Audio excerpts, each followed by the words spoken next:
Hello and welcome, friends, to the conversation with Nitin Potdar. There is something quietly remarkable about our legal profession. Unlike most professions, the law is not learned only in classroom or from textbooks. It's passed down from one generation to the next through long hours in chambers, through a senior's patient correction of our drafts, sometimes through a single sentence, sometimes harsh, sometimes generous, and that stays with you for the rest of your career.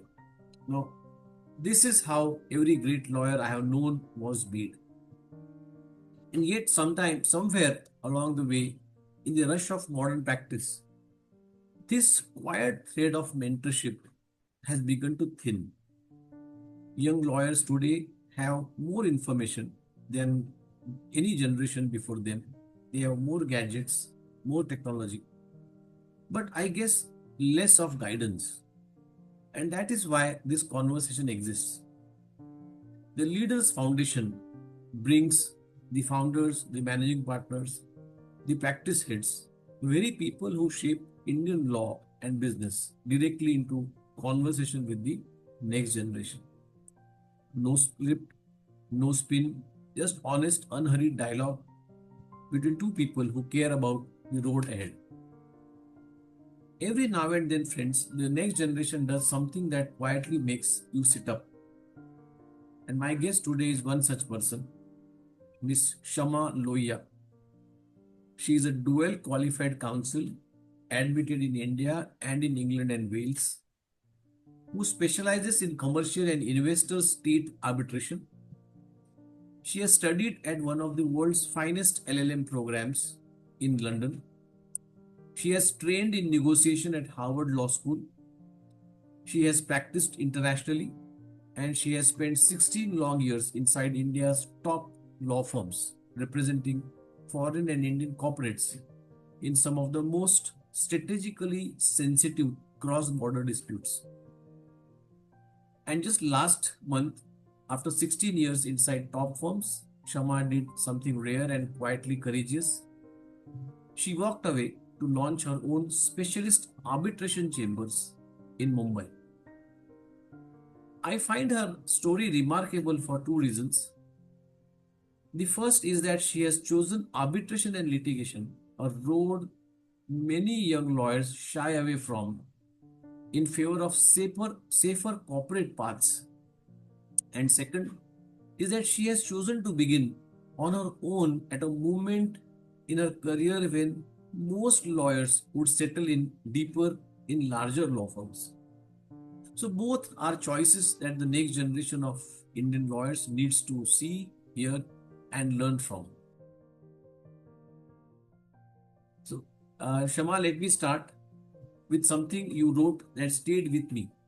You said your love for law began at the age of 11 when you were in grade 6, sitting beside your grandfather, Advocate Satyanarayan Loya, helping him find English case law references for his arguments on Indian contract law. Take us inside that early world of yours, the lawyers walking in and out of your home every evening, the books, the conversations you overheard, the 4 years you got to study the law with him before he passed away. What did the childhood teach you about what it actually means to be a lawyer? And Shama, how much of that grandfather's voice do you still hear when you are preparing a case today? Thank you, Mr. Poddar, for inviting me to join this conversation. It's a wonderful initiative. Congratulations and all the best to you. At the outset, I must mention that I did not intend to be a lawyer when my grandfather was alive, and until years after he passed away, which was when I was in class 10. Hence, my time with him was not focused on understanding law or with a view to studying law in future. I was simply a granddaughter who adored her grandfather and his life stories and wanted to spend time with him to do whatever he was doing on a given day, whether it was deep breathing or finding English case law references in Indian case law. His journey was remarkable. A socialist in his early years of involvement in the freedom struggle, he worked as a Hindi language teacher, cycling long distances across Hyderabad city to teach and support his large family. He later studied law, moved to Aurangabad, and set up his chambers. During his formative years in legal practice, my grandfather studied and aced both civil and criminal law. Nice. His love for criminal law was so deep that he educated himself in forensic science, ballistics, explosives, and handwriting to better defend his clients on criminal law matters. I've heard stories of doctors being advised to study well before entering into a cross examination with him on an autopsy report. And he could skillfully cross examine a ballistics expert on the make of a gun used in a crime or the speed with which a bullet had hit the victim. Now, this is not law, this is physics, chemistry, biology, studied deeply by somebody who was a bachelor's in arts and an erstwhile Hindi teacher. Uh, He also mastered case law deeply. His juniors and colleagues often recall how he could cite not only a judgment, but the exact page and relevant para number of the ratio from memory. His chambers would be on till 3 a.m. and he would be back at his desk at 6 a.m. Nobody could tell that he slept barely for 3 or 4 hours every night for years. Now, this was a highly learned, hardworking, and self driven individual who viewed learning as a lifelong discipline, not as purely professional success. And no university or senior can give you this but yourself. Now, the stories that stayed with me were not about his brilliance, but about his devotion to law. By the time I was in class 9, he had retired from practice due to ill health. Yet every single day he followed the same rhythm. He would begin with meditation, spend hours reading and making notes through the day, and in the evenings, our home would turn into a full-fledged chamber. Clients, lawyers, and former juniors would visit him to discuss their cases and seek his advice. Despite not appearing in court and a highly fragile health, he was practicing law not as a profession but as a continuous calling until his last day. Many of his juniors went on to become distinguished lawyers and judges, including judges of high courts and the Honorable Supreme Court. Yet, when people speak of him, even today in courtrooms and chambers more than 2 decades after his passing, they rarely talk about his cases. They speak about his scholarship, integrity, generosity, and his willingness to invest in others, be it clients or juniors. Now, that is the voice I still hear. Not a literal voice, because I was too young to remember many of his words, but rather it is the example he left behind. And the older I grow, the more I realize that being a lawyer is not merely about winning cases. It is about devotion to the law, curiosity to know deeper, willingness to work hard, and pushing your mind in the widest possible directions to find solutions for clients. And it is also about leaving the profession stronger than you found it by mentoring those who come after you, like your initiative tries to achieve. So, what did my childhood with my grandfather teach me? I think all this without him ever sitting me down to teach it. And perhaps that is why even today, whenever I study a new brief, I do not think first about the outcome. I think about whether I have studied enough, thought deeply and widely enough, and honored the responsibility entrusted to me by my clients. That is the inheritance he has left behind. Great. Really, very remarkable, Kshama. Uh, you have begun your practice as a counsel in the chambers of Justice Gangapur Wala, who himself had begun in your grandfather's chamber. A full circle, and then the circle broke. Your senior was elevated to the bench, and you found yourself stepping into the wider world. Shama, you went on to study at one of the world's finest LL.M programs in London for 2 years, and then you came home to India, not for a job, but because your father needed you. Each of those decisions could have been the foundation of a different career. Now, tell us what each chapter trying to teach you. What was each chapter trying to teach you? And when you look back today, what did each of them quietly prepare you that you didn't realize at that time? There are many chapters full of uncertainties, and I'll quickly speak of them. I think my first chapter in law began with a regret from my parents. They joked that if I was born just 10 years earlier, I would have learned from and inherited my grandfather's chambers. The path would have been much easier, smoother, linear. It is said that a person is a sum of his or her circumstances, but I believe that we are a sum of how we use our circumstances and how we make our choices. Now, after grade 12 science, I was set to sit for my IIT final exam.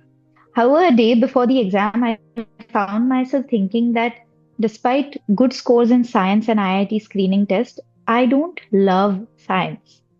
I love debate, elocution, economics, advocating for rights and duties. I felt that I could align my personality to serve the purpose of the law. And so I didn't sit for the exam the next day. I chose to study law. I graduated from ILS Law College and joined Chambers of Justice Gangapurwala, then an advocate who had started his career with my grandfather. And my senior was so similar to my grandfather in his devotion to the law.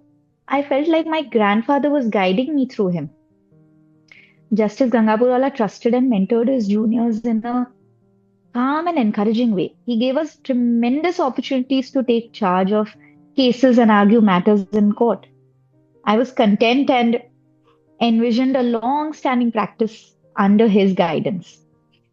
And then he was elevated to the bench the very next year.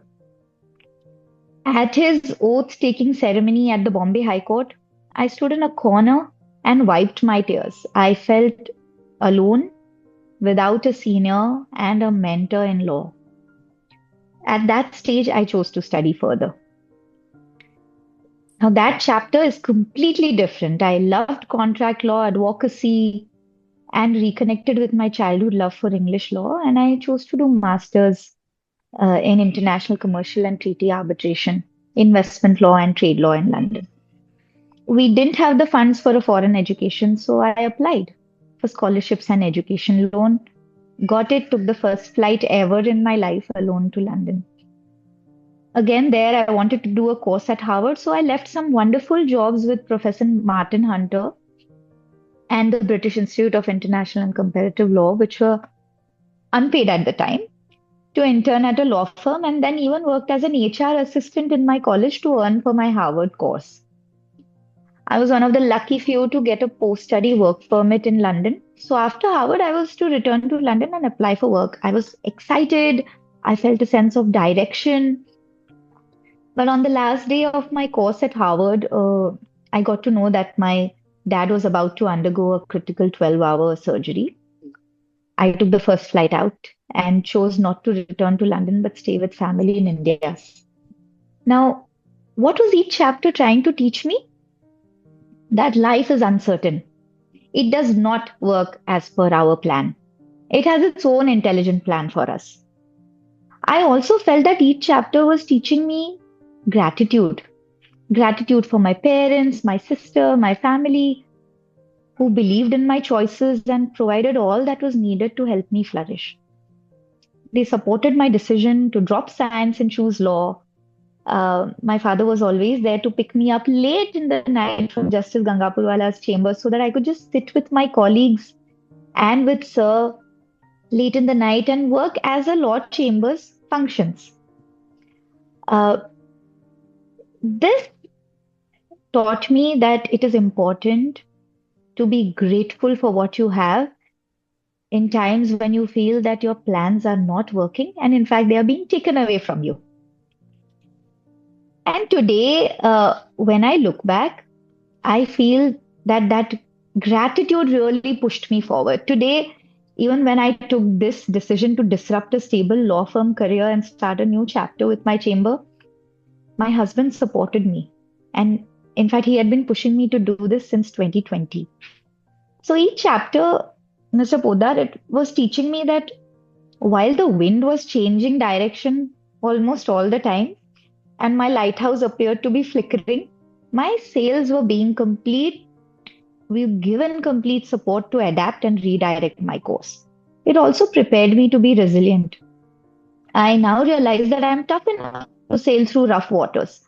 As long as I believe in my inner compass, don't take myself and my circumstances too seriously, and stay committed to my course. That is what I think each chapter was trying to teach me. Very remarkable, Kshama. At your age, to take this kind of show this kind of maturity, understanding, patience is very, very incredible. But Shama, in your there is one line in your bio that I want to dwell on.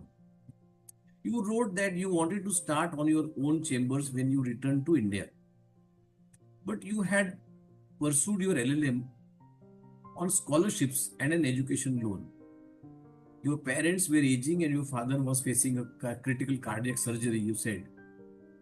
So you decided to wait. Later came after 16 years with law firms. 16 years, Shama, is a long time to hold on to a dream. So tell us about that period. Now, what did those 16 years actually give you? And that you would not have got any other way. And that for a young lawyer watching this conversation who is being told, just start, just begin. What's your honest view on when it is wise to wait and when waiting becomes an excuse? I sometimes smile when people describe my 16 years after graduation as waiting. To me, they never felt like waiting. They felt like I was building. When I returned to India after Harvard, I wanted to start a specialist chambers practice back then. But life was asking different questions at the time. I had pursued my education through scholarships and a loan. Age was beginning to show on my parents. The immediate responsibility before me was not entrepreneurship, it was stability. And looking back, I am grateful that I chose responsibility over the impatience to begin right away. Those 16 years gave me things that I could not have acquired in any other way. You asked, what did they give you? First, they gave me people. A chambers practice can teach you independence, but organizations teach you collaboration. Law firms exposed me to partners, associates, clients, arbitrators, judges, and colleagues from different backgrounds, generations, and perspectives. They taught me that there is rarely one right way to solve a problem, and it is important to listen before speaking, to adapt my style to different personalities, and to appreciate that every professional is carrying a story that others may not see. Second, those years gave me craft. I wanted to learn international arbitration from the best minds I could find. So I had the privilege of working on increasingly complex disputes, observing some exceptional senior lawyers, and learning not only what wins cases, but what earns trust also.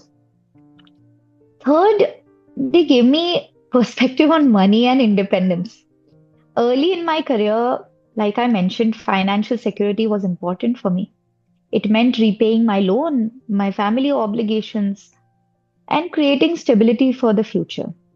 Now, organizations paid me, but they also taught me how to earn, how to understand the value of money, negotiate fairly, and develop financial disciplines. Those lessons matter immensely when one eventually chooses entrepreneurship. I was also very deliberate about the opportunities I pursued. I didn't rush into straight into tier one law firms. Advocacy has always been my first love. So I consciously chose firms that gave younger lawyers opportunities to appear, argue, and take charge of matters. So very early on in my very first year, I volunteered for hearings whenever I could and continued doing so throughout my career. In fact, I was arguing matters in court until 10 days before the birth of my daughter. Not because anyone required me to, but because I genuinely loved my work. So after a while, I was no longer waiting because I had to. I was staying because I was learning and growing. So for young lawyers, my honest advice is this: not every delay is fear, and not every leap is courage.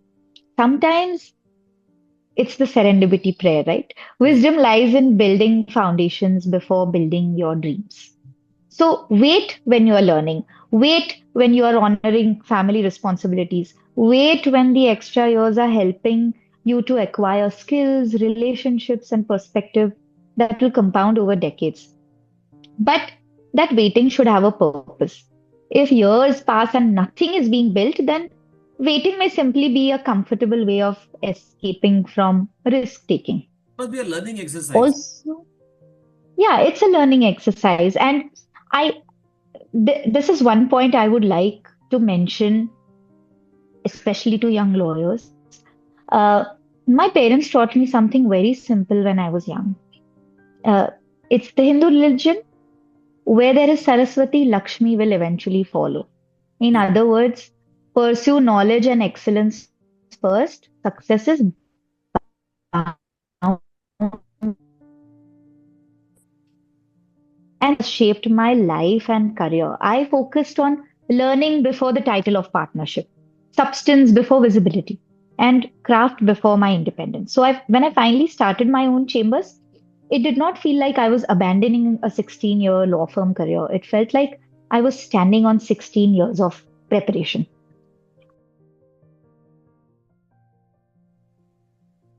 And then last month, Shama, you took the leap.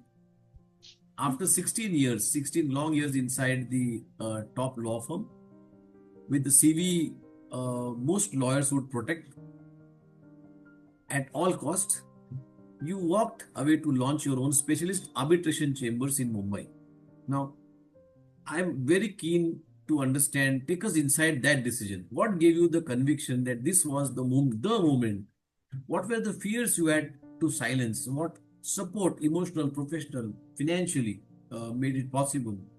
And what does the first month of being founder actually feel like compared to anything you have felt in your career until now?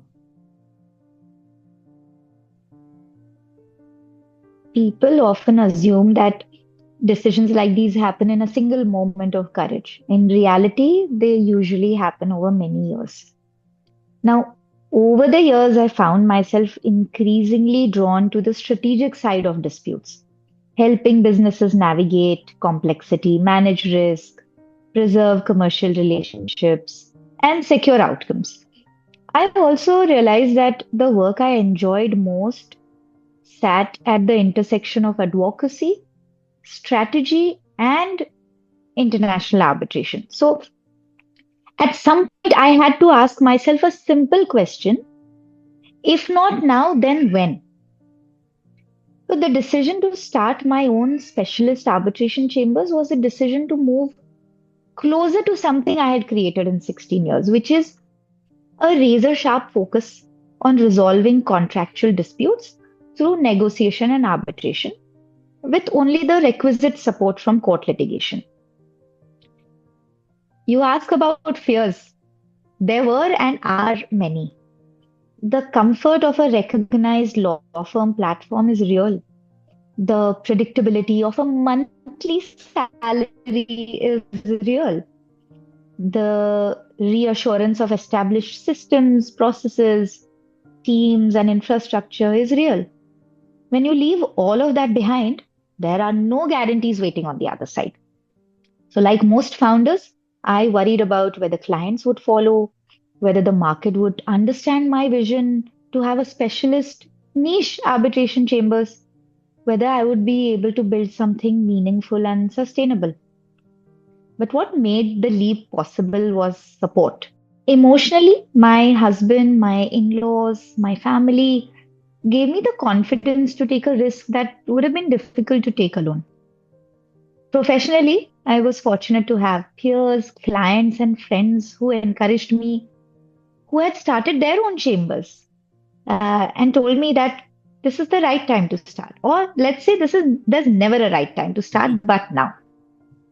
That really encouraged me and helped me have faith in myself. What does the first month feel like? Different from anything I have experienced before. There is an extraordinary sense of ownership and purpose.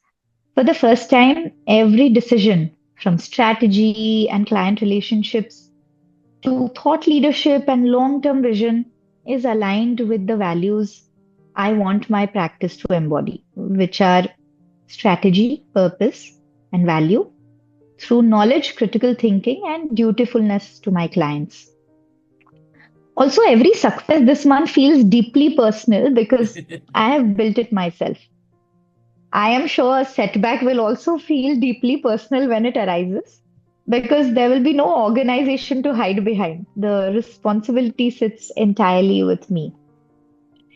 And the biggest lesson I have learned now is that confidence does not mean the absence of fear, it means moving forward despite it every single day. Mr. Podar, entrepreneurship is much easier to romanticize than to practice. So, having a realistic plan, understanding your obligations, and preparing for uncertainty, which I am anyway quite prepared for in the last 16 years, these are very important. But what is most important is to not take myself too seriously and just focus on becoming the best version of myself. So, Shama, let me ask you something most students never get to ask anyone honestly. And this is the question which I get majority of the times during my conversation that I have with law students. The default dream for many, rather majority of young lawyers today, is to join a top corporate law firm. Litigation and arbitration in particular is often seen as a harder, lonelier road. Long hours in court, slow recognition, less grammar, less money. And Okay. yet you have built your entire career around it and have chosen to bet on your own firm on it. Why? I mean, what is it about arbitration that has held your attention for 2 decades? I mean, Shama, what is that the students miss when they discount this path, and what makes it, in your view, one of the most exciting practices in the Indian law today? There are two reasons why I chose to focus on arbitration. The first is because I have extremely high regard for India's judiciary. This might sound ironical, but it is the principal reason I chose to study arbitration. Now, the world outside sees that cases languish in Indian courts for years. What they don't know is that our judiciary is open to a population of 2 billion people who have the freedom to knock the judiciary's doors for justice with barely any technical entry barriers. Our judiciary is available to all for justice. What this means is the rate of filing of cases is much faster than the rate of disposal. Obviously, because adjudication takes time. Our constitution and procedural codes provide for appellate mechanisms against most orders and judgments. So, this permits parties to appeal at several levels. And further, a small number of judges handle the mighty caseload of our country. This is an arduous responsibility and one that our judges shoulder brilliantly at a huge cost to their personal lives. Why we don't have more judges is a systemic issue for the government to handle, not our judiciary's blame to carry. Now, it has therefore always been my strong belief that commercial disputes can be taken off the judiciary's shoulders. We can reduce the court's burden to resolve commercial disputes through arbitration. It is a well established, highly developed dispute resolution mechanism worldwide, and we can definitely benefit from it if we were to use it the right way. That brings me to the second reason why I chose arbitration. In your question, you say litigation and arbitration. You use it as a single unit, and that is normal in our country. I have heard people call arbitration as luxury litigation or litigation in a private room. Now, this is an incorrect understanding. Litigation and arbitration are entirely different practices.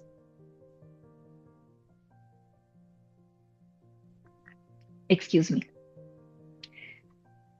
Litigation is based on a public, judge-centric, procedure-driven, single law practice.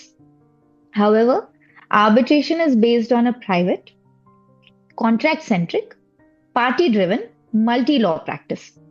This gives it the malleability required to resolve commercial disputes through technical expertise, strategic thinking, commercial acumen, and negotiation skills.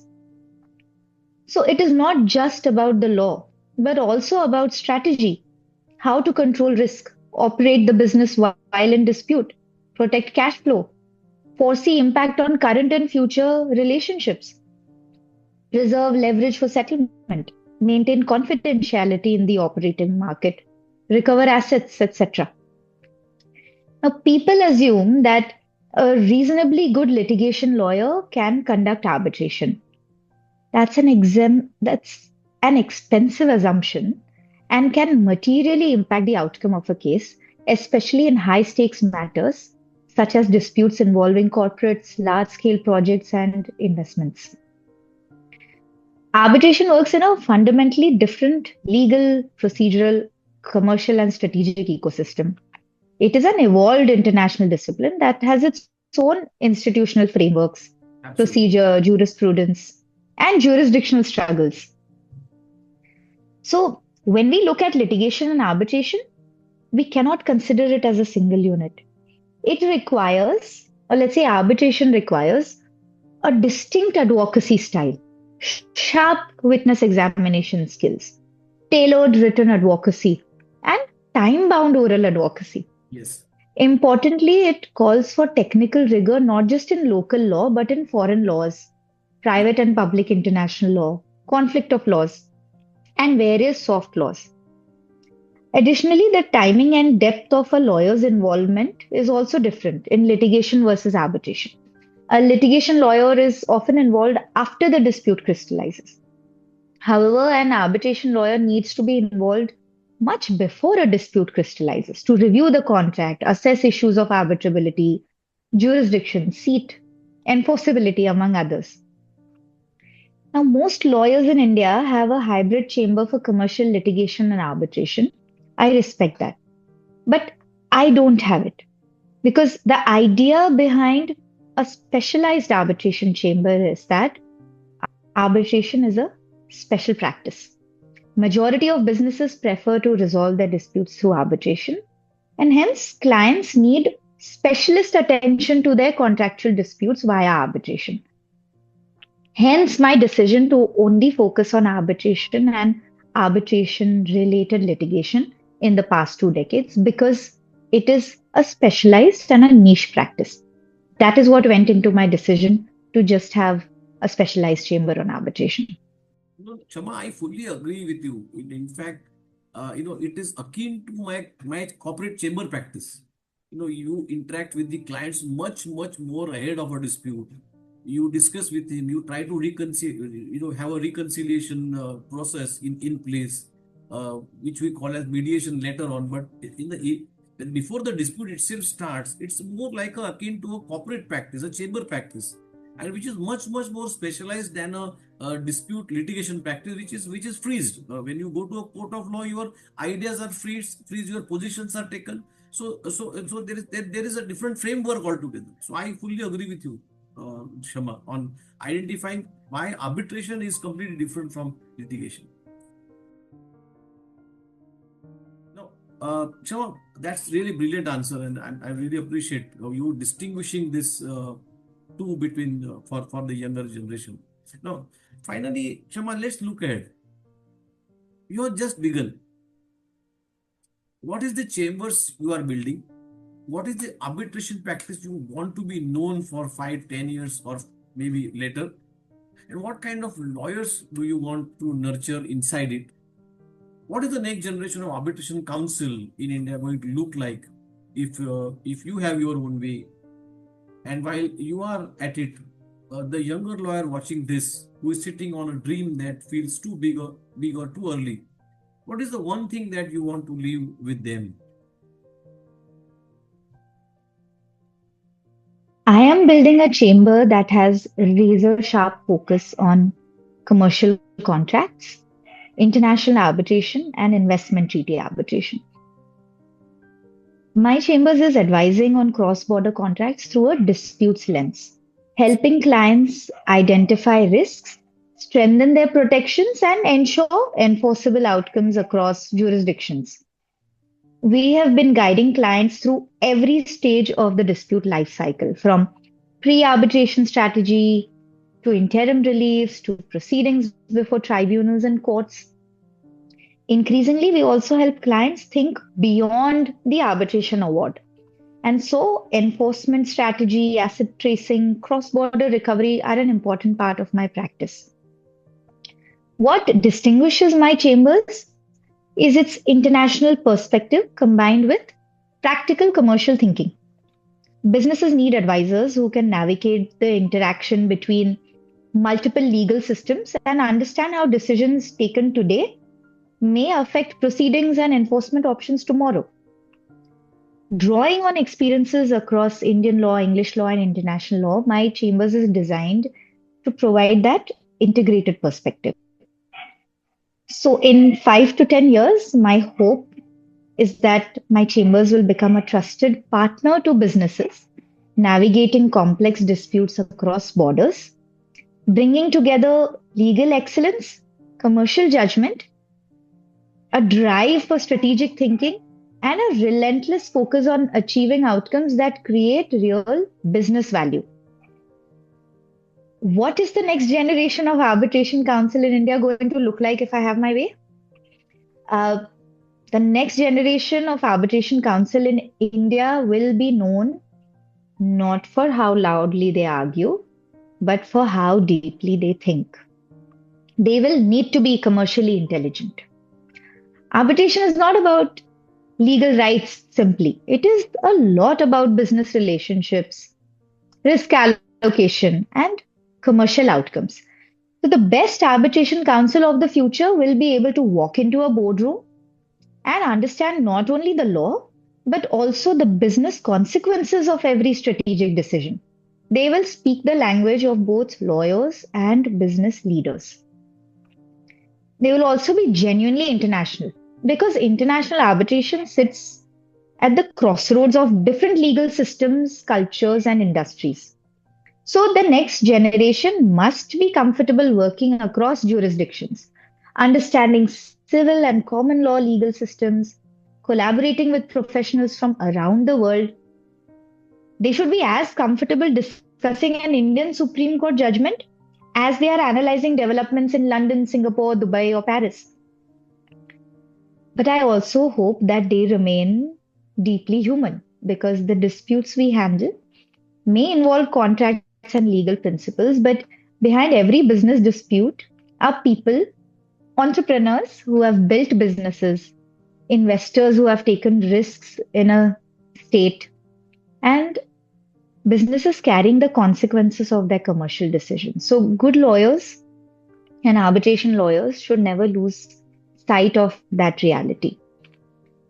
I also would like to see a generation that is more generous than competitive because the legal profession often celebrates individual achievement, but very few successful careers are built alone. The strongest profession is one in which experienced lawyers actively open doors for younger lawyers, share knowledge, and create opportunities for advocacy and growth. Like your initiative says, we need mentors for our younger counsels.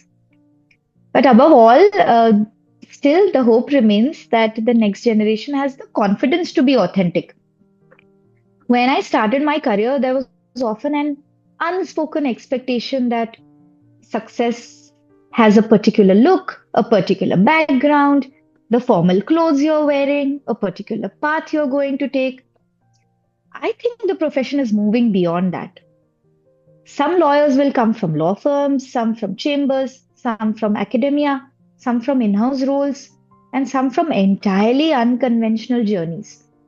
But what should unite them is not where they started, but the quality of their thinking, their integrity, and their commitment to the law today.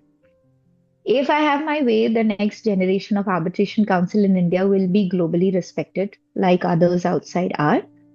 And Absolutely. not merely because they are technically strong lawyers, but because they are trusted advisors, Absolutely. strategic thinkers, skilled advocates, and authentic human beings. I think that would be an Absolutely. arbitration practice worth building in India in the next few years. So profound, Kshama. I'm very proud of you. Very proud of you. Very pleased to. I'm so pleased that in the very second conversations with Nitin Potdar, I have you talking to my young lawyers. Shama, I'm grateful. we have been in a quite serious for last half an hour, and we can just probably go for another 1 hour. But before I let you go, I want to do something slightly little different. This is a rapid fire round, and I want you to know this is absolutely personal. Not as a founder of Chambers, not as a dual qualified counsel, just Kshama Loya, the young lawyer, the granddaughter, the dreamer. No long answer, no careful framing. Uh, First thing that comes to your mind when I ask this question. Are you ready? Ready. Certain questions answers are obvious, but I will still like to hear from you. Litigation or arbitration? I would choose arbitration, which ultimately depends on court litigation. One is a stem, the other is a root. Diplomatic answer. Solo practice or chambers with juniors? Definitely chambers with juniors because I too was one and I need people to match my energy. A great oral advocate, I mean counsel, or a great drafter? One who embodies both. Okay. Mumbai or Delhi? For international arbitration, you mean? Yes, for an international arbitration practice in India. All the world's a stage. Wherever international business goes, arbitration follows. So both. Great. One book every young arbitration lawyer must read. Without a doubt. Redfern and Hunter on arbitration. Wonderful. So, Shama, before I let you go, I want you to give the last word. Picture a young law student watching this video right now. Bright, ambitious, perhaps a little anxious about the road ahead. What is the one piece of advice from your 3 decades in this profession, from your 16 years of profession, that you would want to leave with them? Something that drives me every day. I don't want to get religious, but it is so important that this message resonates with each of us. Basically, karam kar, phal ki asha mat kar. Do your duty to the fullest without attaching yourself with the outcome. The outcome will follow. Okay, That's it. great. Shama, thank you so much. This has been everything I hoped this edition would be: honest, warm, generous, full of conviction and courage. I know our student will treasure it. To everyone listening, friends, if Kshama's words moved something in you, please share this conversation with another law student who probably needs to hear it more. And if you have a question for our next guest in the Leaders Edition, write to me on LinkedIn or drop in the comments below. I will personally carry it into the next conversation with full credit to you. This is Conversation with Nitin Potdar, Leaders Edition. We'll see you next time. Thank you, Shama. Most grateful and privileged. Thank you so much.